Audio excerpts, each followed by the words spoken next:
جی دوستو السلام علیکم اینڈ گڈ مارننگ. کیسے ہو؟ خیریت ہے؟ ٹھیک ٹھاک. کل جناب جب یہ سپریم کورٹ کا فیصلہ آیا ہے نا تو آپ یقین جانیں کہ پی ٹی آئی کے حلقوں میں صف ماتم بچھ گئی ہے.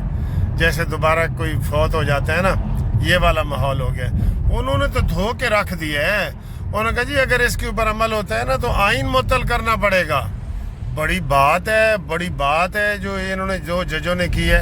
اور یہ کوئی میں یا عام کوئی ذیشان یا ہم نہیں کر رہے، یہ سپریم کورٹ کے جج کہہ رہے ہیں کہ اگر ہم مخصوص نشستوں والی سیٹوں پہ عمل کرتے ہیں تو ہمیں آئین کی 5 شقوں کو معطل کرنا پڑے گا. اب مجھے بتائیں، آئین کو معطل کرنا ہو، سبورٹ کرنا ہو، یا اس کو ہیلڈ ان اوبیس کرنا ہو، یا ایمرجنسی لگانی ہو، تو اس میں کیا آتا ہے؟ اس میں آتا ہے جناب علی آرٹیکل 6. جی تو مجھے تو یہ لگ رہا ہے یا تو بڑا اچھا موقع ہے ریویو میں سید منصور علی شاہ صاحب اور ان کے ساتھ جو دوسرے 7 جج ہیں وہ قوم سے معافی مانگے اور کہیں جی کہ ہم سے غلطی ہو گئی ہے. جس پارٹی نے کیس ہی نہیں کیا، واہ جی واہ، اس کو آپ نے سارا کچھ دے دیا. جس نے کیس ہی نہیں کیا، یار یہ کوئی چیزیں ہوتی ہیں جو بچوں کو پتہ ہوتی ہیں، اندھوں کو پتہ ہوتی ہیں، ان پڑھ کو پتہ ہوتی ہیں. یہ ان پڑھ بندہ بھی ہو نا، کبھی وہ ایسا فیصلہ نہ کرے جو سید منصور علی شاہ نے کیا.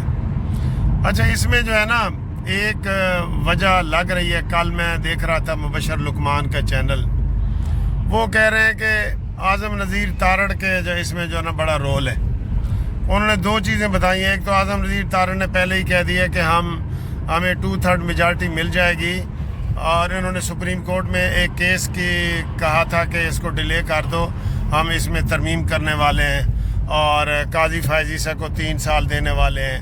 تو یہ بات سید منصور علی شاہ کو بڑی چپ گئی. اس نے کہا جی میں نے چیف جسٹس بننا ہے، تو یہ تو 3 سال اس کو بنا رہے ہیں، تو میں تو پھر گیا. تو یہ اعظم نذیر تارڑ کے حوالے سے مبشر لقمان نے کہا ہے کہ اعظم نذیر تارڑ، یہ میں مبشر لقمان کے الفاظ کوٹ کر رہا ہوں، کہ یہ اندر سے ان لوگوں کے ساتھ ملا ہوا ہے، کیونکہ اس نے 2 دفعہ یہ کام کیا ہے وزیر قانون کے ہوتے ہوئے. ایک یہ قاضی فائز عیسیٰ کو جی ہم 3 سال کی ایکسٹینشن دے رہے ہیں، اور بعد میں مکر گئے جب فیصلے کے بعد کہ نہیں، یہ سیدھے جی گال ہی کی تھی.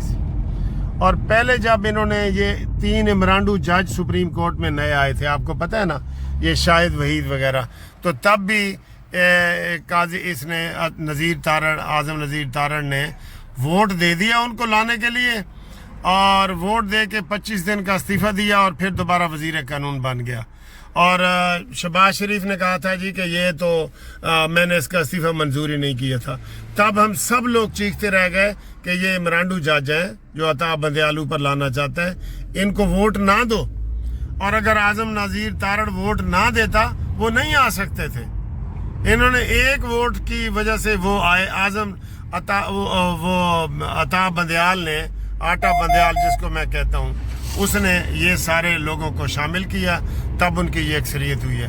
اگر وہ 2 یا 3 جج نہ آتے تو آج یہ حالات نہ ہوتے. تو سارے وہ گیم کو ثابت یہ کر رہے ہیں کہ اعظم نذیر تارڑ اندر سے ملا ہوا ہے. یہ میں آپ کو بتا رہا ہوں جو کل ایک پروگرام ہوا ہے سور وردی کا اور مبشر لقمان کا. تو یہ بالکل بات نوٹ کرنے والی ہے. آپ دیکھیں اس کو کیسے دیکھتے ہیں کہ یہ کیا اندر سے ہمارے کوئی دشمن تو نہیں ہے جو ایسی باتیں کرتے ہیں. کہ ظاہر ہے آپ جب ایک نیچے سے چیف جسٹس جس نے بننا ہے اس کو آپ کہہ رہے ہیں کہ نہیں جی پہلے والے نے ایسی 3 سال کی ہم نے دینی ہے، تو وہ تو اس کے تو کان کھڑے ہو گئے. اس نے کہا جی کرو فیصلہ، پھر ان کو کسی صورت نہیں دینی. تبھی تو اتنا بونگا فیصلہ آیا ہے.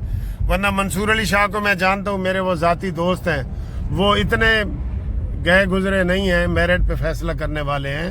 اور پہلے انہوں نے نواز شریف کے حق میں فیصلے بھی دیے تھے. یہ خاص طور پہ وہ جو شوگر مل وغیرہ والے فیصلے پہلے نواز شریف صاحب کی جلاوط نہیں ہوئی تھی تب.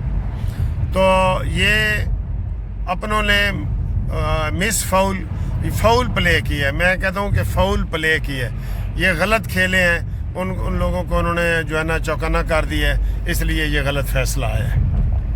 ٹھیک ہے. تو اس کے اوپر آپ بھی کمنٹس کریں, لائک کریں کہ کیا اعظم رشید تارڑ صاحب کی اس میں کتنی غلطی ہے.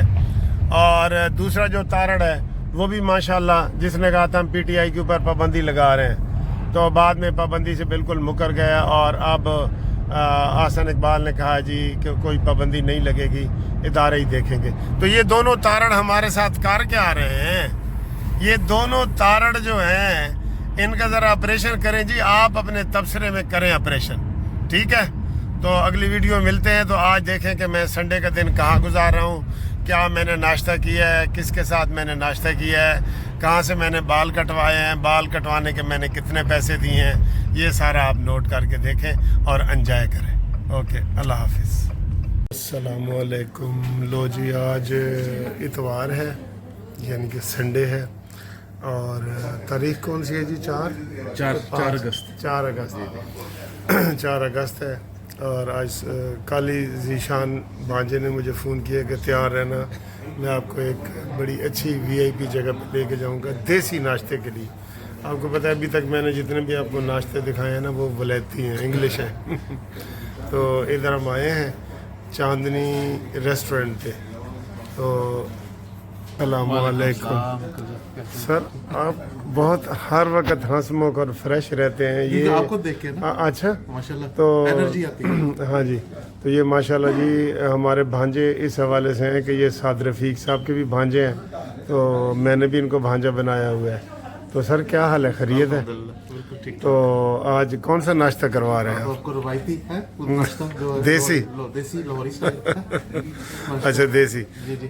تو انشاءاللہ بھی دیسی ناشتہ ہم دکھاتے ہیں آپ کو, تو پھر بعد میں کرتے ہیں. ریسٹورنٹ ہے, مٹی کی پلیٹیں ہیں یہ, ٹھیک ہے. یہ دیکھیں, یہ آیا ہمارا سالنا ہے, اور یہ مٹی کی پلیٹیں آ گئی ہیں.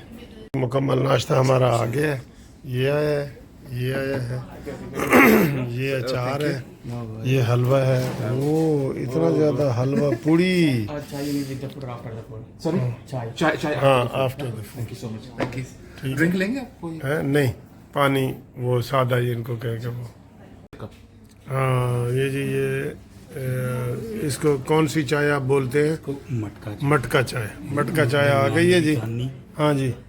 تو یہ ایسے ہم نے رکھی ہے کہ یہ بغیر شوگر والی ہے اور وہ شوگر والی ہے.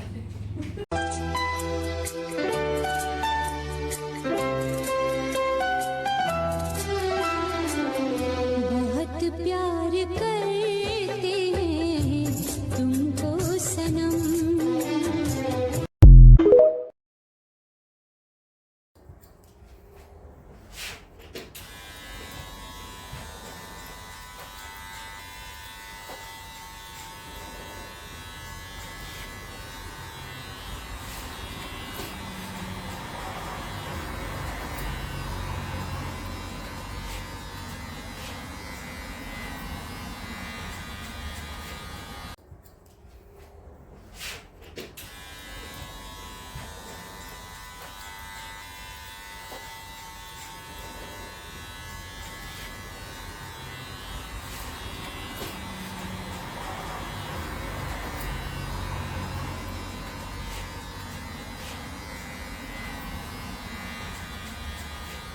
دیکھو جی کٹنگ, سارے وال بھی انہیں کٹ لے.